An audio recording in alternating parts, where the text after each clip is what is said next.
फिर Instagram start किया, वहाँ भी एक बंदे ने आईडी हैक कर ली। ये नहीं कि आपने आज किया 1 महीने बाद थक गए, नहीं, थकना नहीं है, हमें रुकना नहीं, आगे बढ़ना है। जब मेरी बेटियां रात को 10 बजे सो जाती हैं तब मैं 10 से 12 के बीच ही वीडियो बनाती हूँ। सबसे पहले तो मैं डर जाती हूँ कि अचानक मेरे साथ क्या हो रहा है। डिप्रेशन में चली गई थी, क्या करूँ क्या नहीं करूँ। सबने कहा तुमने पैसा नहीं अर्न किया। मैंने अचानक से उससे मैं डिप्रेशन में आ गई, घर में कैसे रहूँगी, कि मुझे हैबिट नहीं थी। 10 साल से मैं जॉब कर रही थी, मुझे नहीं पता था कि यहाँ से अर्निंग भी होती है। हेटर्स, अगर आपके फैंस हैं तो ऑब्वियसली हेटर्स भी होते हैं। तो मैं जरूर चाहूंगी कि आप अपने हस्बैंड को प्लीज यहाँ इनवाइट करें। कहते हैं सफलता एक दिन में नहीं मिलती, मगर आप जिद ठान लो तो एक दिन जरूर मिलती है। नमस्कार, मैं दीपाली गहलोत और आपका स्वागत है हमारे खास कार्यक्रम नजर अतिथि के में। आज हमारे साथ हमारे स्टूडियो में मौजूद हैं एक ऐसी शख्सियत जो एक मामूली गृहिणी से आज सोशल मीडिया प्लेटफॉर्म पर लोगों के दिलों पर राज करती हैं, जिनके इंस्टाग्राम और यूट्यूब पर मिलियंस में फॉलोवर्स हैं। आइए मिलते हैं जाने माने चेहरे, इन्फ्लुएंसर, यूट्यूबर, कॉमेडियन, एक्टर से श्रीमती गुंजन वासने से। नमस्कार आप सभी को मेरा बहुत बहुत। हमारे इस खास कार्यक्रम नजर अतिथि में मैम आपका बहुत बहुत स्वागत है। आज आप जिस मुकाम पर हैं, आपके मिलियंस में फॉलोवर्स हैं, आपको हाल ही में यूट्यूब ने सिल्वर प्ले बटन भी दिया है, तो उस पर आप हमारे दर्शकों से क्या कहना चाहेंगी? ये आप सभी दर्शकों का प्यार है जो मैं यहाँ तक पहुँची हूँ। मेहनत तो कहते हैं ना, बहुत टाइम से मैं कर रही थी, लेकिन एक सही टाइम, सही वक्त नहीं मिल पा रहा था मुझे, या जो भी था, नसीब, लक, जो भी बोलते हैं। तो एक सही टाइम के लिए हमें वेट करना पड़ता है, और वो टाइम आप लोगों की वजह से वैसे मैं यहाँ तक पहुँची हूँ। क्योंकि मेरी मेहनत, सबसे पहले आपका शुक्रिया, क्योंकि मेरी मेहनत, आपके बिना कुछ भी नहीं हूँ मैं, और मेरी मेहनत इसमें कुछ भी नहीं है। अगर आप लोगों का प्यार ना होता तो मैं यहाँ तक नहीं पहुँचती। तो आप सभी का दिल से शुक्रिया। गुंजन मैम, मेरा आपसे पहला सवाल ये रहेगा, कितने साल हो गए आपको इस जर्नी में? मेरे को पूरे, अगर आप माने तो मुझे 7 ईयर्स हो चुके हैं यहाँ पर। टिकटॉक के टाइम से मैं यहाँ हूँ, बट सक्सेस मिलने में बहुत टाइम लगा। कि सब लोग कहते हैं कि यार हम इतना टाइम हो गया वीडियो बनाते हुए, हम आगे नहीं बढ़ पा रहे, छोड़ देते हैं। तो मैं ये कहना चाहूँगी उन सभी से, छोड़ना नहीं है, हमें गिव अप नहीं करना है, हमें टाइम देना है। अगर 7 साल मैंने दिए हैं, हो सकता है बहुत सारे क्रिएटर इससे ज़्यादा टाइम हुआ या फिर कम टाइम में। तो एक सही टाइम आने के लिए ना एक वक्त आता है, तभी आप आगे जाते हो। ये नहीं कि आपने आज किया 1 महीने बाद थक गए, नहीं, थकना नहीं है, हमें रुकना नहीं, आगे बढ़ना है।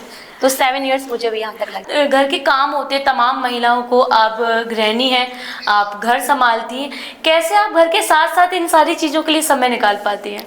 देखिए, मैनेज तो करना पड़ेगा। मेरी भी 2 बेटियां हैं, तो उनको पढ़ाना, लिखाना, घर के काम सब करने के बाद जब मेरी बेटियां रात को 10 बजे सो जाती हैं तब मैं 10 से 12 के बीच ही वीडियो बनाती हूँ।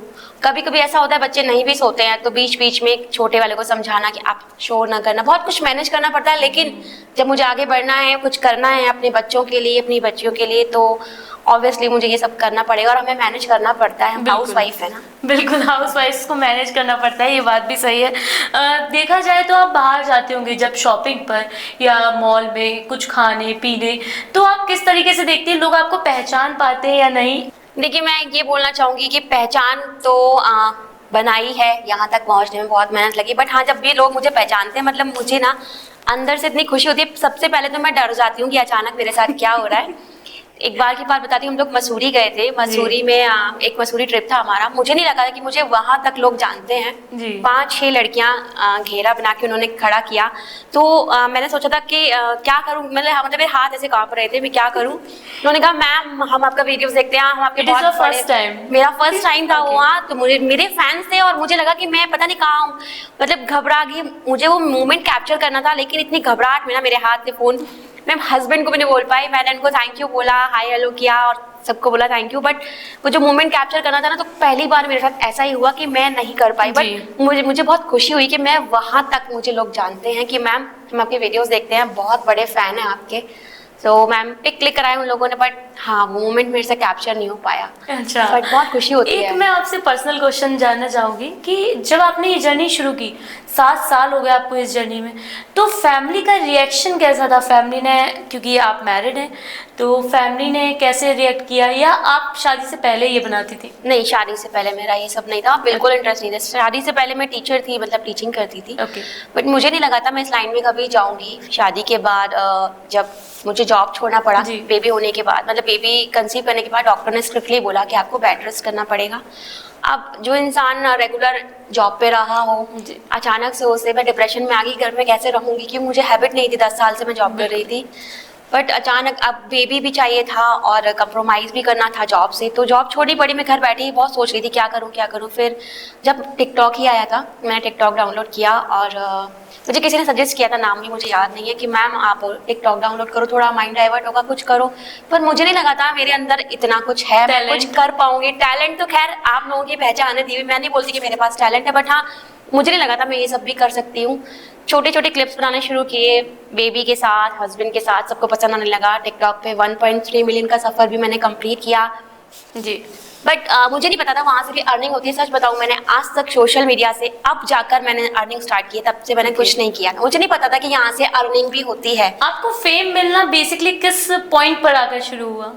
फेम की बात करें तो सब लोग मुझे फजीता के नाम से ही जानते हैं। अगर मैं कहीं बाहर मिलती भी हूँ ना, तो मुझे सब लोग बोलते हैं अरे आप तो फजीता मैम है, तो मुझे पहचान ही फजीता से मिली है। तो ये क्रेडिट भी ये अब से नहीं, 2 साल से हूँ मैं यहाँ पर। तो जो फजीता की रील्स हैं, मतलब 90% लोग बोलते थे कि हमें लगा था ये आप ही हो जी। जबकि आवाज़ भी वो लोग मेरी समझ रहे थे। तो मैंने बताया नहीं, मेरी आवाज़ नहीं है, ये आवाज़ है समीर मलिक भाई की। तो पहली बार वो भी जब रील्स वायरल होती हैं तो हमारी जाती हैं, तो उन्होंने बोला था कि गुंजन बहुत सारे लोग रील्स बना रहे हैं, लेकिन फजीता जैसी रील्स तुम बनाती हो ना, एग्जैक्टली कोई नहीं कर पा रहा, और लगता है कि तुम्हारे अंदर फजीता ही है, मतलब आत्मा घुसी है। फजीता एक माइंड सेटेड है, और एक तरीके से फजीता एक नाम है सिर्फ, और कैरेक्टर जो उन्होंने, समीर मलिक ने खुद को बनाया है वो फजीता का।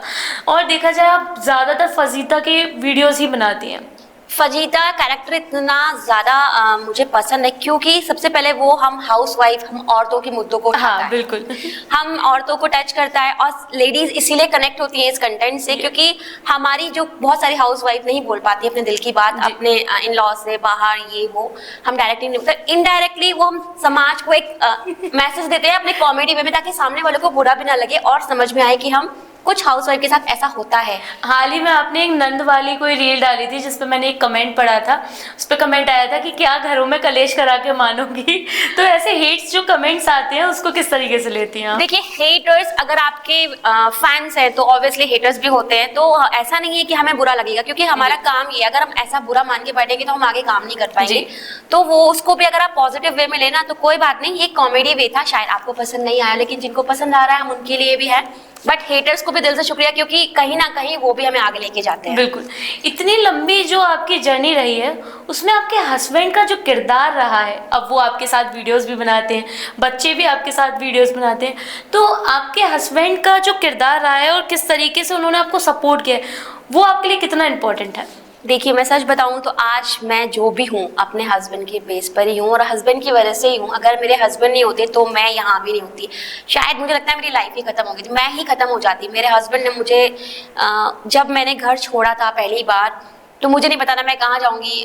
जैसे बच्चों की तरफ एक रखा जाता है ना बच्चों को, उस तरह से उन्होंने अपनी वाइफ को रखा है। आज भी एक आवाज़ बस, अगर उनको मेरे को ज़रा भी चोट लगती है ना तो वो उनको दिल दुखता है क्योंकि उन्होंने जो मेरे टाइम देखा है, वो कहते हैं जो तुमने स्ट्रगल शादी से पहले किया है, जो तुमने टाइम देखा है वो मैं अब नहीं देखने दूंगा। क्योंकि मेरे पास एक टाइम खाने के लिए भी पैसा नहीं होता था, तो बहुत दुखी होते थे। पहली बार मिले तो उन्होंने मुझे बोला खाना, मैंने कहा नहीं खाना नहीं खाऊंगी, मैं खा चुकी हूं। खाना तो तुमने सुबह खाया था।